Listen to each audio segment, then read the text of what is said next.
Hello everyone, welcome back to Manoranjan Bhi. Is he a romantic? Not with me. ये clip Simi Grewal को दिए गए एक इंटरव्यू की है, जिसमें सिमी ने जब जया से पूछा कि अमिताभ बच्चन कितने ज्यादा रोमांटिक हैं, तो उन्होंने कहा कि रोमांटिक हैं पर मेरे साथ नहीं। तो आज के इस वीडियो में हम बात करने वाले हैं बॉलीवुड के फेमस लव ट्रायंगल के बारे में, क्योंकि मैंने कई बार देखा है कि अक्सर लोग आज भी जया बच्चन को ही गलत समझते हैं और उन्हें ब्लेम करते हैं कि वो रेखा और अमिताभ के बीच आ गई, जबकि रियलिटी इससे काफी अलग है। कैसे अमिताभ बच्चन और रेखा ने मिलकर जया बच्चन की हंसती खेलती जिंदगी बर्बाद कर दी, आइए जानते हैं पूरी कहानी इस वीडियो में। तो अमिताभ बच्चन ने बॉलीवुड में डेब्यू किया था 7 हिंदुस्तानी मूवी से, जो 1969 में रिलीज हुई थी। 1969 में जहां एक तरफ अमिताभ बच्चन बॉलीवुड में अपने पैर जमाने की कोशिश कर रहे थे, वहीं जया भादुरी उस टाइम टॉप की एक्ट्रेस थी, क्योंकि जया का बॉलीवुड डेब्यू हुआ था महानगर मूवी से 1963 में। अमिताभ से मिलने से पहले ही धर्मेंद्र जैसे महानायक के साथ गुड्डी फिल्म में जया भादुरी नजर आ चुकी थी। जया भादुरी और अमिताभ बच्चन एक नजर के सेट पर मिले थे 1972 में। अमिताभ बच्चन का कहना है कि जया को देखते के साथ ही उन्हें प्यार हो गया और उन्होंने मन बना लिया था कि वो जया से शादी करेंगे। उसी टाइम पीरियड में अमिताभ बच्चन और जया ने एक साथ कई फिल्मों में काम किया। फाइनली 3 जून 1973 को जंजीर मूवी के बाद दोनों ने शादी कर ली। 1973 तक दोनों की लाइफ में रेखा नाम का कोई चैप्टर था ही नहीं। हालांकि उस टाइम तक रेखा भी अपना बॉलीवुड डेब्यू सावन भादो मूवी से 1970 में कर चुकी थी। उसके बाद रेखा और अमिताभ बच्चन ने दो अनजाने नाम की एक मूवी की 1976 में।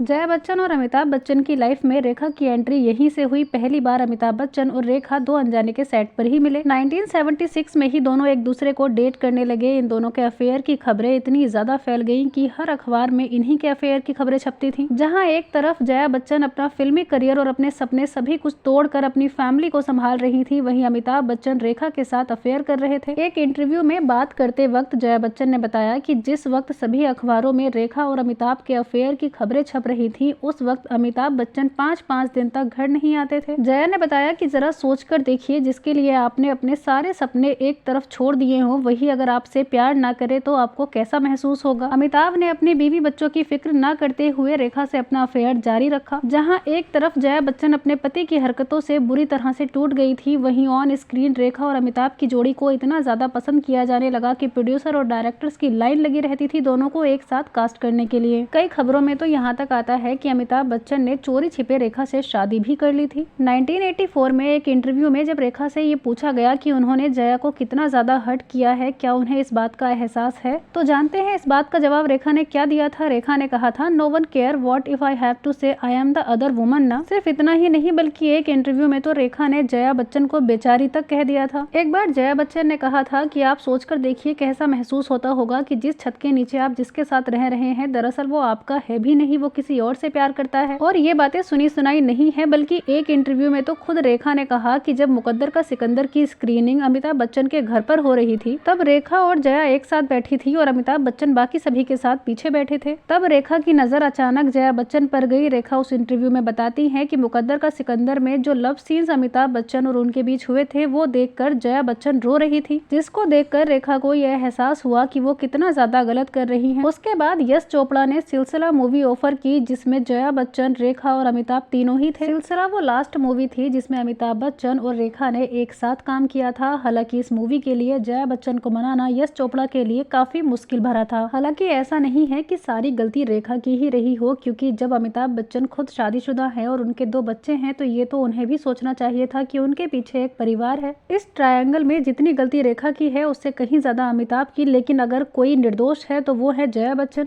जिन्होंने हमेशा अपने पति, परिवार और प्यार के बारे में ही सोचा। सिमी ग्रेवाल को ही दिए गए इंटरव्यू में जब सिमी ने अमिताभ बच्चन से पूछा कि वो अपनी वाइफ को 1 से 10 तक कितना रेट करना चाहेंगे, तो अमिताभ बच्चन ने कहा 7। आप सोचकर देखिए कि एक टॉप एक्ट्रेस जिसने आपके प्यार के लिए अपना पूरा करियर तबाह कर लिया और वो आपसे प्यार करती है, आपके अफेयर होने के बावजूद उसने आपको छोड़ा नहीं, आप उसे 7 रेट करते हैं। सिर्फ इतना ही नहीं, बल्कि जया बच्चन ये कहती हुई नजर आती है कि अमिताभ के लिए सबसे पहले है उनका काम, परिवार, बच्चे, उनके गर्लफ्रेंड, यहाँ तक कि घर का स्टाफ, और सबसे बाद में उनके लिए जया आती है। जया बच्चन ने ये सब एक इंटरव्यू में बोला। किसी भी पत्नी के लिए अपने पति के बारे में ये सब कुछ बोलना वाकई बहुत ज्यादा दर्द भरा रहा होगा। और फिर आती है हम और आप जैसी आज की जनरेशन, जो रेखा को सही और जया को गलत मानती है। कुछ लोग तो सोशल मीडिया पर ये भी कहते हुए नजर आते हैं कि अमिताभ बच्चन को अब रिग्रेट फील हो रहा होगा क्योंकि रेखा आज भी यंग दिखती हैं और जया बच्चन बूढ़ी हो चुकी हैं। लेकिन कहने वाले एक बार भी ये नहीं सोचते कि रेखा ने जहां अपनी पूरी लाइफ अकेले गुजारी है, वहीं अगर बात की जाए जया बच्चन की तो वो इतने टॉक्सिक हस्बैंड के साथ रही हैं। हालांकि 1981 के बाद जब इन सभी खबरों पर विराम लगा तो अचानक खबर आई कि रेखा ने शादी कर ली है। 1990 में रेखा ने दिल्ली के एक बिजनेसमैन मुकेश अग्रवाल के साथ शादी कर ली, लेकिन शादी के सिर्फ 7 महीने बाद ही मुकेश अग्रवाल ने सुसाइड कर लिया, जिसका इल्जाम कुछ लोगों ने रेखा पर लगाया। उस वक्त के अखबारों में ये कहानी बहुत आम थी कि रेखा अमिताभ को भुला नहीं पाई, इसीलिए उनके पति ने सुसाइड कर लिया था। मुकेश अग्रवाल ने क्यों आत्महत्या की, इस बात का तो आज तक कोई जवाब नहीं मिल पाया। लेकिन जहां एक तरफ सभी ये सोच रहे थे कि रेखा अब विधवा हो चुकी हैं तो अब वो साज श्रृंगार नहीं करेंगी, लेकिन रेखा ने उस वक्त चौंका दिया जब अपने पति की मृत्यु के सिर्फ कुछ महीने बाद ही वो गले में मंगलसूत्र और मांग में सिंदूर भरे हुए दिखाई दी। हालांकि जब भी रेखा से उनके मांग के सिंदूर या मंगलसूत्र के बारे में सवाल किया गया, या तो उन्होंने हंसकर टाल दिया या फिर एक इंटरव्यू में वो कहती हुई नजर आई थी कि हाँ उन्होंने शादी कर ली है। रेखा ने कहा कि उन्होंने अपनों से, अपने काम से और अपनी सभी चीजों से शादी कर ली है। लेकिन मैक्सिमम लोगों को आज भी ये लगता है कि क्योंकि कुछ बार ये खबरें आई थी कि रेखा और अमिताभ ने शादी कर ली है तो शायद आज तक रेखा उस शादी को निभा रही हैं और वो खुद को अमिताभ बच्चन की ही वाइफ मानती हैं।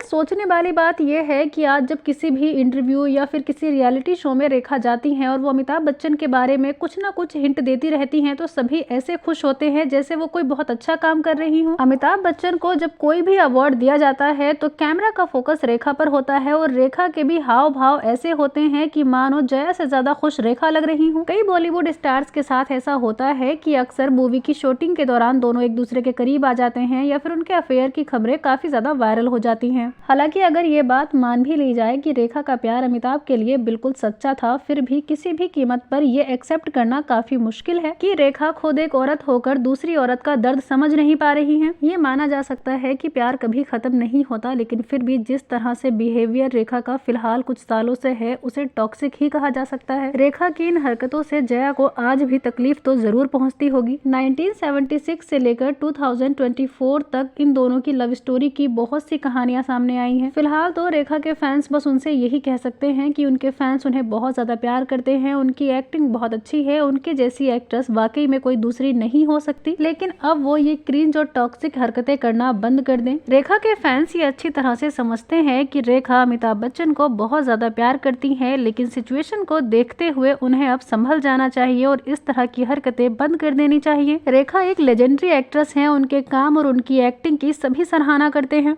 लेकिन उनके फैंस जब उनकी पर्सनल लाइफ के बारे में जानते हैं तो रेखा पर जरूर सवाल खड़े हो जाते हैं। अगर आपने भी इस ट्रायंगल की बहुत सी कहानियां सुनी हैं तो अब आप बताइए कि आपको इन तीनों में से कौन सही लगता है और कौन गलत। बॉलीवुड के इस फेमस ट्रायंगल के बारे में आपकी क्या राय है, कमेंट्स करके जरूर बताइए। वीडियो पसंद आया हो तो लाइक करें, सब्सक्राइब जरूर कीजिएगा।